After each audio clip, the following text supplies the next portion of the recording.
Welcome to the Slop Farm. Enjoy the video. You start by powering down and preparing the headphones. Turn them off, unplug any cables, and set them on a flat surface.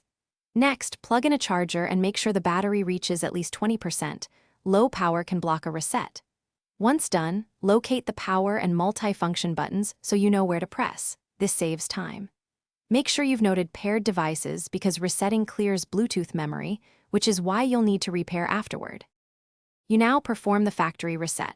Press and hold the power button and the Bluetooth/multifunction button together for about 10 to 15 seconds. While holding, watch the status LED for alternating flashes and listen for a confirmation tone. That indicates the device's internal settings are being cleared. Once you hear the tone or see the pattern, release the buttons immediately to avoid entering pairing mode. This sequence forces the headphones to rebuild settings, which resolves many firmware or pairing glitches. Finally, power the headphones back on and pair them anew with your phone or computer. Repairing ensures a clean Bluetooth profile.